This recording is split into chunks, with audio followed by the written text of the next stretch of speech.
हाँ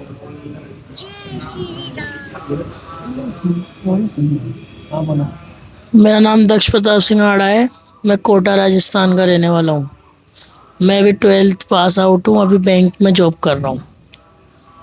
वीडियो कब से देख रहे वीडियो मुझे 4-5 दिन हो गए देखते हुए।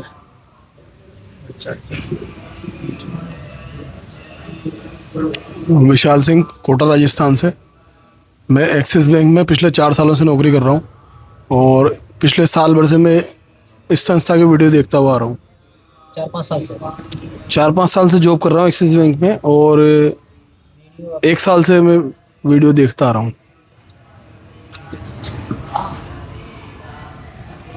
मेरा नाम सूरजवान सिंह है और मैं डीएलएड फाइनल ईयर का छात्र हूँ। धन्यवाद। वीडियो कब से देख रहे आज फर्स्ट दिन है। मेरा नाम राधे श्याम है और मैं पहले भी शिमला में मीटिंग ज्वाइन कर चुका हूँ डॉक्टर साहब की, और डॉक्टर साहब से मिल चुका हूँ। उनसे मिलके भी बहुत अच्छा लगा था और अभी मैं कंपटीशन की तैयारी कर रहा हूँ। मैं बूंदी से ही हूँ, यहाँ से 40 किलोमीटर मेरा गांव है, गेंडोली खुर्द। और मुझे जब मैं वहाँ डॉक्टर साहब से मिला, उनसे बात हुई और उनकी जो मीटिंग ज्वाइन की, तो एक अलग ही पॉजिटिविटी और एक अलग अनुभव रहा। तो आगे भी सानिध्य लेते रहेंगे। धन्यवाद। लो। मेरा नाम संतोष सैनी, बूंदी का रहने वाला हूँ मैं, और प्रॉपर्टी का काम है मेरा। मैं भी इस चीज़ से पीड़ित हूँ, मैं भी लोन से। डॉक्टर साहब से तो बात हुई नहीं कभी, लेकिन इनका वीडियो देखता रहता हूँ और जुड़ा मैं अभी 3-4 दिन पहले से हूँ। आया हूँ, देखते हैं, करते हैं बात डॉक्टर साहब से। वीडियो कब से देख रहे हो? 15-20 दिन से तो आया हूँ, देखते हैं, करते हैं डॉक्टर साहब से बात। और मेरे मित्र काफ़ी मिले हुए हैं वहाँ पर, जयपुर में मिल के आए थे, इनसे हरियाणा भी मिल के आए थे। उन्होंने कहा कि ठीक है। मैंने चलो मौका मिला है तो समय का फ़ायदा उठाना चाहिए। मेरा नाम रामलाल यादव है। मैं बूंदी से पास में ग्राम दावे बनाए गाँव का रहने वाला हूँ। मैं डॉक्टर साहब से करीबन 2 साल से इनके वीडियो देखता आ रहा हूँ और समाज के प्रति और आज की सरकारों के रवैये को देखते हुए डॉक्टर साहब बढ़िया काम कर रहे हैं। भविष्य में बढ़िया काम करेंगे, इसलिए जोड़ना चाहते हैं।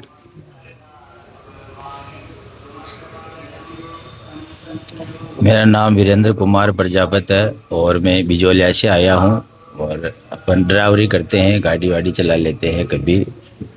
तो हम भी अपने जनता मोर्चा सरकार जो है ये इनसे जुड़ना चाहते हैं और देवेंद्र सिंह जी से बात करके और टीम में शामिल होना चाहते हैं। मेरा नाम सुरेंद्र सिंह है। मैं किसानी का काम करता हूँ, लेकिन मैं सिस्टम से बहुत परेशान हूँ और कोविड-19 से देवेंद्र बलारा जी की वीडियो देख रहा हूँ, लेकिन उससे संपर्क करने का कोई बैठी नहीं व्यवस्था। सो सिस्टम से ही परेशान हूँ। नमाना रोड बूंदी से हूँ। मैं मोहनलाल सैनी, बड़ा नया गांव से। परेशान चल रहे हैं ये लोन की वजह से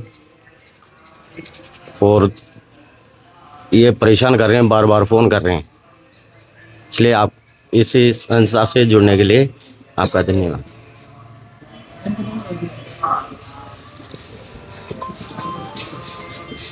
मैं पंकज कुमार शर्मा, पेशे से राजकीय शिक्षक हूँ। एजुकेशन में जो एक रूप समरूपता जो शिक्षण प्रणाली है उससे थोड़ा व्यतीत भी हूँ, क्योंकि सिस्टम में हो तो मेरे को लूप पता है। गर्मी में एक बार रील चला रहा तो इनका देखा और अब तक शायद ये मान लो कि शायद 70 के आसपास में देख चुका हूँ, क्योंकि समय कम रहता है तो कम ही देख पाता हूँ। पर जितना देख पा रहा हूँ, तो जैसे आप भाई साहब का वीडियो देखा था मैंने 4-5 दिन पर, फिर इनको फ़ोन लगाया, इन्होंने कहा आ जाना आप, तो मैंने चलो शुरुआत करते हैं। उसी क्रम में आपके पास उपस्थित हूँ। बाकी लूप कैसे सर? शिक्षा में क्या है सर, जैसे एक कक्षा में आपके पास 30 बच्चे हैं, तो ये तो जाहिर सी बात है कि जैसे 5 उंगलियां एक जैसी नहीं होती, वैसे तीसरी बच्चों की सोच और उनको आप एक ही दिशा में एक ही चैप्टर पढ़ाओ, उससे तो अपन हो नहीं सकता। कोई बच्चे की मानसिक IQ अच्छा है, कोई का कम है, तो जिसको जैसा है आवश्यकता है उसको वैसा पढ़ाना जाना चाहिए। पर हमारी राज्य की व्यवस्था ये कहती है कि आपको हिस्ट्री का यही चैप्टर पढ़ाना है, यही टॉपिक पढ़ाना है, सबको पढ़ाना है, जो संभव नहीं है।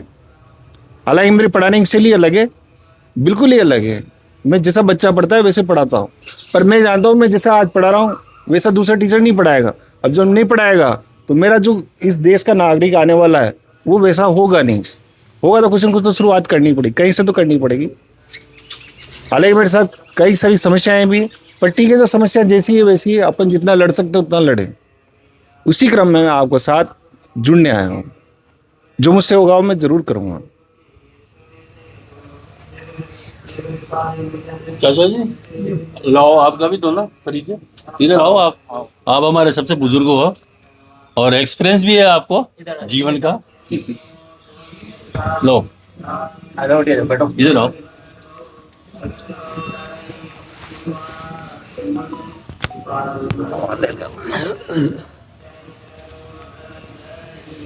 मेरा नाम खलील खान है। बस बस मेरा नाम खलील खान है और मैं बूंदी का निवासी हूँ और सर्विस में रहा हूँ, और मेरा पूरा परिवार भी सर्विस में रहा है। फादर भी मेरे नायब तहसीलदार रहे हैं। मैं भी एक पटवारी से लेके RTS तक रहा हूँ। पूरा बूंदी जिला जगह जगह पर अच्छा वो है, और सामाजिक कार्यकर्ता के रूप में काम करते चले गए हैं। और जितना हमसे हो सकता है हर दुखी इंसान की इमदाद के लिए जितना हम प्रयास कर सकते हैं, उस प्रयास में बूंदी से दिल्ली तक भी जाना पड़ता है तो निकल जाता है। यही मेरा परिचय है और यही मेरा वो है। सैनी साहब के मैटर में भी दिल्ली तक भी जाना पड़ा तो जाना पड़ा। जो कुछ भी जहाँ तक कानूनी सलाह मशवरे की सवाल होता है तो जितना हम जानते हैं उतना तो बता ही देते हैं, लेकिन उससे ज़्यादा अगर कोर्ट में तो वकीलों का काम बनता है। वकील जितना जो अच्छे से अच्छा कर सकते हैं उन्हें अपन एडवाइस भी देते हैं कि इस तरह से हो जाएगा, और साथ भी देते हैं। और हर दुखी आदमी के साथ में हर टाइम मौजूद हूँ। यही मेरा परिचय है। और कोई बचा? नमस्कार सर, मेरा नाम मातादीन जहांगीर है। मैं सुमेरगंज मंडी ज़िला बूंदी से हूँ और मेरा वुड फर्नीचर की फैक्ट्री का काम है। बैंक से लोन लिया था, 2 साल से परेशान कर रहे हैं और बराबर किस्त दे के आ रहा हूँ। और अप्रैल 12 को मेरी किस्त आती है, 10 अप्रैल को मेरा NPA कर दिया अकाउंट। मेरी प्रॉपर्टी पे नज़र है। 10 आदमियों 5-7 आदमियों को रोज़गार दे रखा है मैंने। मेरा परिवार बेरोज़गार हो जाएगा और मैं बहुत भारी फंसा हुआ हूँ, टेंशन में हूँ। बैंक वाले परेशान कर रहे हैं, कृपया मेरी सहायता करें। और सर मुझे आपके वीडियो देखते हुए 15 दिन हो गए, मुझे बहुत पॉजिटिविटी मिली है, हिम्मत बंदी है कि जनता सरकार मोर्चा मेरी ज़रूर सहयोग और सहायता करेगा। और बलारा जी सर का मैं बहुत आभारी रहूँगा। और सर मेरी सहायता करें और सबकी सहायता करें। रण मुक्तेश्वर भगवान बन के आप हमारे बीच आएँ और हमारे रण से मुक्त दिलाएं। ये अनर्थ ब्याज पेनल्टी ये ले रहे हैं और समाज में हमें बेइज्जत करके हमारी प्रॉपर्टी को नीलाम करना चाहते हैं। इससे हम भगवान ना करे कोई गलत कदम उठाए, बाकी मजबूर होके हम ऐसा काम न कर पाए, तो हमारी सहायता करें। नाम बताना है केवल और गाँव बताना। मेरा नाम रामनिवास जहांगीर का प्रिंस से, डिस्ट्रिक्ट बूंदी कर। और जोर से बोल, नाम बता। मैं रामनिवास जहांगीर कापरेन से, डिस्ट्रिक्ट बूंदी से हूँ। मेरा काम फर्नीचर का है कापरेन में।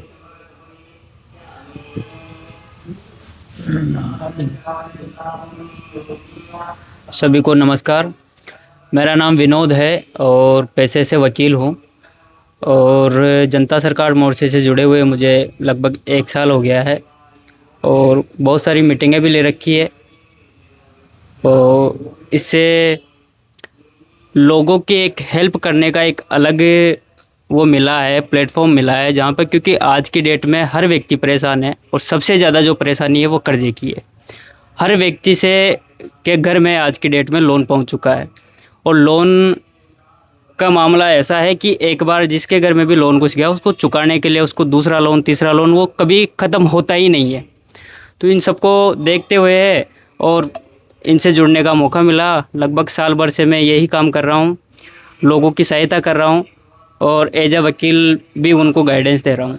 धन्यवाद।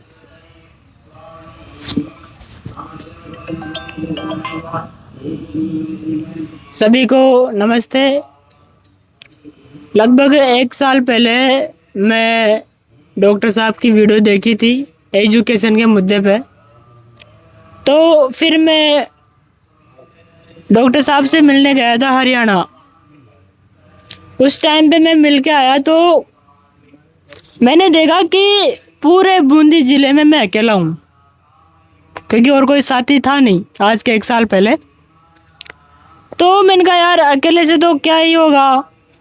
और जब मैं धीरे धीरे लोगों से बातचीत करता था तो लोग कहीं ना कहीं मुझे पागल कहते थे। जब मैं गांव में किसी को कुछ बात बताता था तो मेरे को पागल कहते थे। और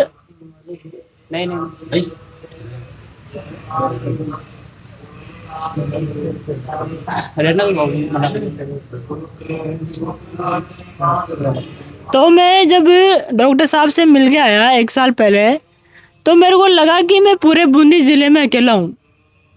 उससे पहले तो ऐसा लगा कि मैं पूरे राजस्थान में ही मैं अकेला हूँ जो इन बातों को जानता हूँ या डॉक्टर साहब से मिल के आया हूँ। लेकिन जब मैं हरियाणा गया तो मेरे को राजस्थान के और भी साथी मिले। फिर उसके बाद मैं गांव में आया तो लगा कि मैं अकेला ही हूँ अपने बूंदी ज़िले से। फिर धीरे धीरे जब आपस में ट्रेनिंगों में गया तो पता चला कि और भी साथी हैं। और जब मैं वहाँ से आने के बाद में जब मैं लोगों से बातचीत करता था तो लोग कहीं ना कहीं मुझे पागल कहते थे कि ये तो पागल हो गया, ऐसी बातें करता है, लोन फर्जी है, पैसा फर्जी है। अजीब सी बातें उनको लगती थी क्योंकि उन्होंने पहली बार सुना था मेरे मुंह से। एक छोटा सा बच्चा है जो बोल रहा है कि पैसे फर्जी हैं, पैसा नकली है। ये एक छोटे से बच्चे से कोई सुनेगा तो उसको तो ये लगेगा ना। तो उसके बाद में हमने और सारी जानकारी ली, किताबें पढ़ी, डॉक्टर साहब वाली वीडियोस देखी पूरी धीरे धीरे। फिर हमने लोगों के आवेदन लगाए। हमने खुद ने एक गाड़ी ली थी पिछले साल, बाहर खड़ी है अभी, और उसकी एक इंस्टॉलमेंट दी हमने। उसके बाद में हमने आवेदन लगाया था। उसके बाद में बैंक वाले से तो शायद बात हुई नहीं, 1 या 2 बार जो थर्ड पार्टी इनका जो एजेंट होता है रिकवरी वाला, इनका 1 या मुश्किल से 2-3 बार फ़ोन आया था। और जब हमने उनसे बात की तो हमारे आवेदन का जवाब उनसे लगा नहीं। फिर उन्होंने हमें कॉल करना ही बंद कर दिया। आज लगभग हमें 8-9 महीने हो गए गाड़ी लिए हुए और अभी तक बैंक वाले ने कुछ नहीं कहा। अभी तक गाड़ी चल रही है, किसी ने गाड़ी को रोका भी नहीं। उसके पीछे क्या कारण है? अगर कोई व्यक्ति कोई चोर चोरी कर लेता है, उसकी चोरी पकड़ी जाए तो वो चोर अपनी शकल नहीं दिखाता, वो चोर अपनी शकल नहीं दिखाता। तो बैंक वाले को पता चल गया कि इनको अपनी चोरी का पता चल गया, तभी तो फ़ोन नहीं करते, तभी तो गाड़ी नहीं रोकते। क्योंकि अगर गाड़ी रोकेगा तो मैं और बताऊंगा 10 लोगों को कि ये चोर है, इसने हमारे साथ ऐसे चोरी की है। तो पूरा बैंकिंग सिस्टम बिल्कुल फ्रॉड है। जिस दिन अपन बैंक के सीडी पे जाते ना, पक्तियों पे, पहले दिन लोन लेने, उसी दिन फर्स्ट टाइम पे जब अपन साइन करते ना, वहीं पे फ्रॉड करता है बैंक वाला।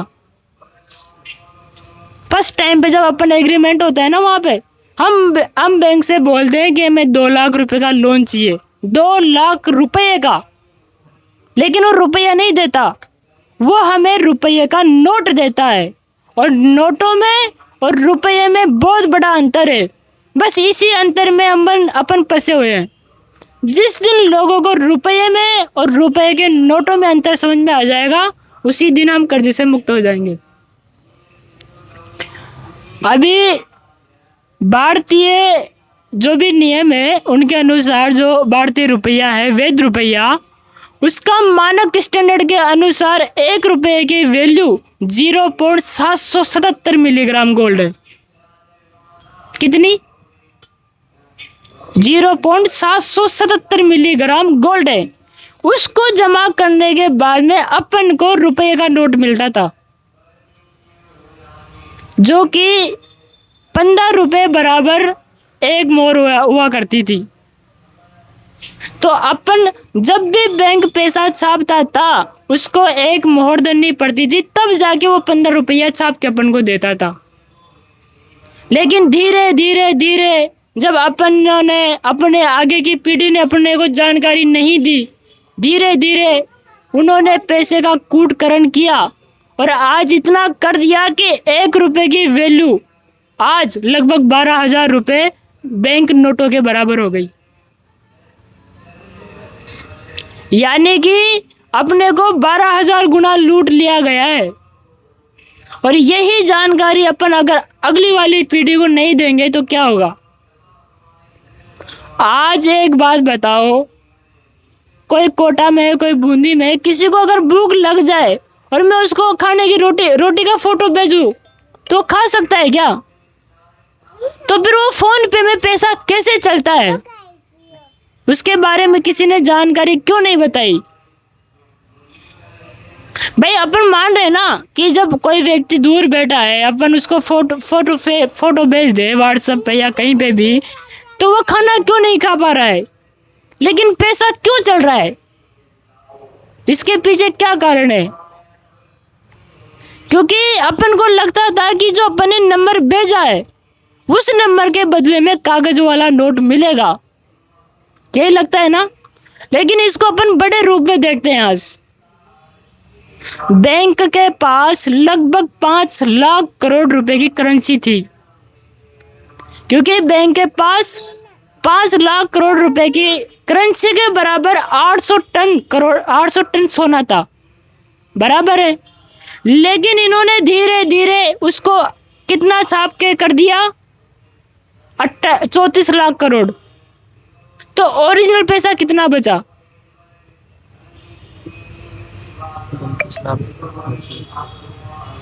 34 लाख करोड़ में से 5 लाख करोड़ रुपए ओरिजिनल है, तो 29 लाख करोड़ रुपए तो फर्जी हो गए ना। जैसे मान के चलो मेरे पास मशीन है और मेरे पूरे बैंकों के पास 5 लाख करोड़ रुपए हैं, ठीक है। अब इन्होंने ज़्यादा छाप के 34 लाख करोड़ कर दिए, तो जो 29 लाख करोड़ रुपए हैं उससे अगर ये बिजनेस करेगा तो कितना पैसा कमाएगा? मान के चलो कोई मेरे को 1 लाख रुपए दे दे और शुरुआत में वो चल जाए, नकली पैसा चल जाए, क्योंकि लोगों को पता है कि ये चलता है, मैं उसको चला दूँ तो 1 लाख रुपए से कितना कमाऊंगा। और जैसे एक बार वो पैसा चल गया वो 1 लाख असली हो जाएगा, लोग उसको असली मान लेंगे ना। तो 1 लाख रुपए से मैं कितना बिजनेस कर सकता हूँ? तो सोचो वो 34 लाख करोड़ रुपए से कितना बिजनेस कर रहा होगा। लीगली तौर पर केवल 5 लाख करोड़ रुपए की करेंसी है, लेकिन आज 215 लाख करोड़ रुपए का लोन दिया, तो दिया कैसे? मेरे अकाउंट में मान के चलो 10,000 रुपए पड़े हैं फोन पे में। कितने? 10,000। मैं आपको कितना दे सकता हूँ? ज़्यादा से ज़्यादा 11 तो नहीं दे सकता, देना होगा तो दे ही नहीं सकता क्योंकि है नहीं। जब पूरे बैंकों के पास ही नकली और असली मिला के 34 लाख करोड़ रुपए हैं, तो लोन कितना दे सकता है? 34 लाख करोड़ ही दे सकता है ना। फिर 215 लाख करोड़ के ऊपर कैसे दिया? ये तो पूछेंगे ना बैंक वाले से। जब आपने पूछा कि 10,000 के ऊपर मेरे पास पैसे नहीं तो नकली देगा, तो बैंक वाला भी तो नकली दे रहा है, तो अपन उससे पूछेंगे तो सही। लोन भर रहे हैं अपन, कहाँ तक भरेंगे? 34 लाख करोड़ रुपए की करेंसी है तो 34 लाख करोड़ रुपए दे सकते हैं ना अपन। उसके ऊपर का पैसा तो है नहीं मार्केट में। तो 215 लाख करोड़ में से 34 लाख करोड़ ही जमा कर सकते हैं, बाकी का कर्जा कहाँ से जमा करेंगे? उसके लिए तो पैसा है नहीं मार्केट में। मार्केट में तो जो सर्कुलेशन में वो 34 लाख करोड़ ही है, तो देंगे कहाँ से? मान के चलो ये अंकल जी है, इनको मैंने 5,000 रुपये दे दी उधार, अब ये 5,000 रुपये दे ही नहीं पा रहे, तो मैं इनकी सोने की घड़ी ले लूंगा या 5,000 की जो भी चीज़ है वो ले लूंगा। तो बैंक वाला क्या कर रहा है आज? बैंक वाला यही कर रहा है, किसी की प्रॉपर्टी छीन रहा है, किसी की क्या कर रहा है, किसी की गाड़ी छीन रहा है। और जब सब कुछ छीन जाएगा फिर क्या देगा? अपने बूंदी में एक माँ बाप ने अपनी बेटी बेच दी लोन चुकाने के लिए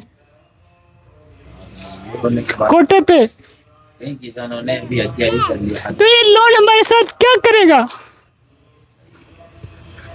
मुझे रोना आ जाता है, लेकिन बैंक वाला नहीं मानता हमारी बात, क्योंकि किसी को जानकारी है नहीं, कोई जानकारी दे नहीं रहा, सब बैठे अपने घरों में, कोई नहीं निकलता घरों से। पूरे राजस्थान में हम 3 हैं क्या घूमने के लिए? बताओ, हम पूरे राजस्थान में हर जिले में जा रहे लोगों को बता रहे हैं, हम 3 ही बचे क्या?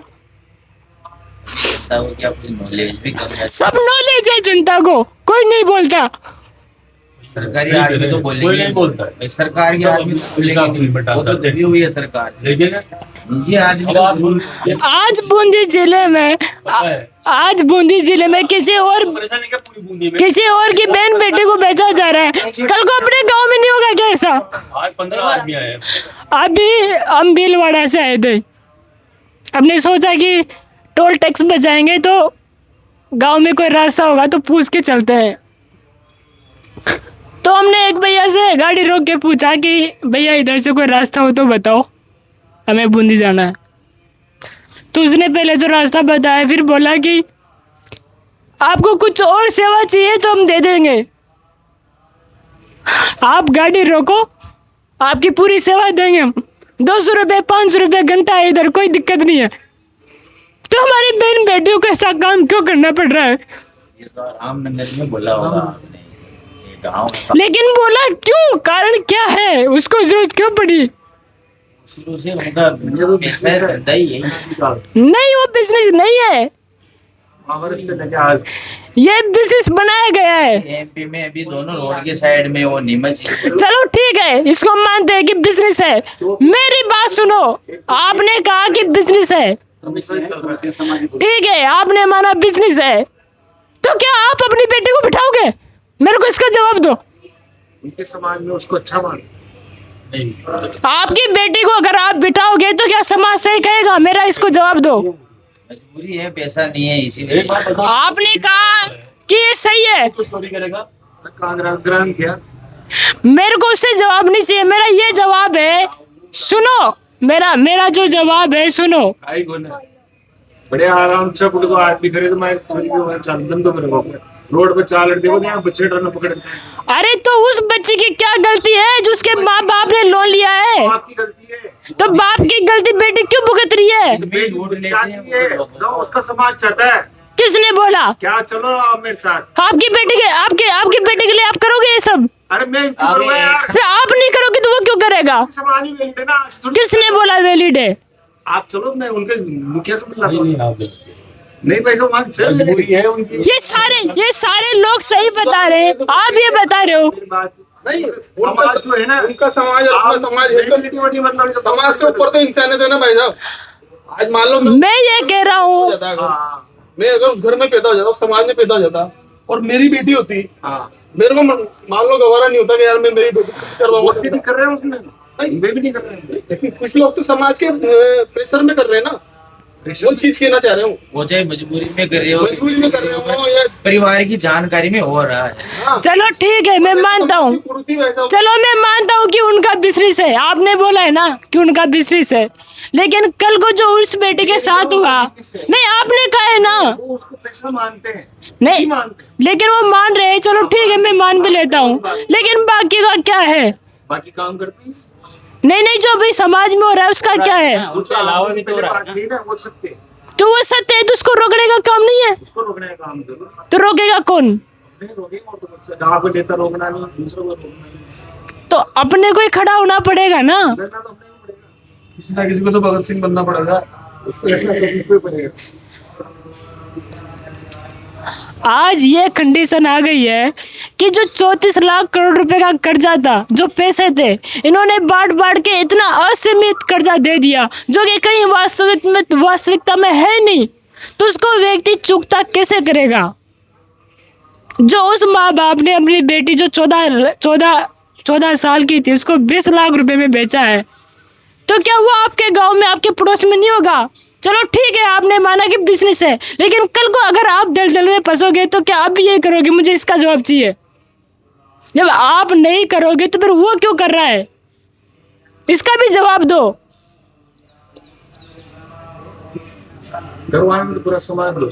आपने बोला कि ये व्यापार चल रहा है, कितने सालों से चला आ रहा है ये बताओ मुझे। 50-60 सालों से तो हम देखते आ रहे हैं। 50-60 साल से, इसका मतलब यह है कि 50-60 साल से चल रहा था।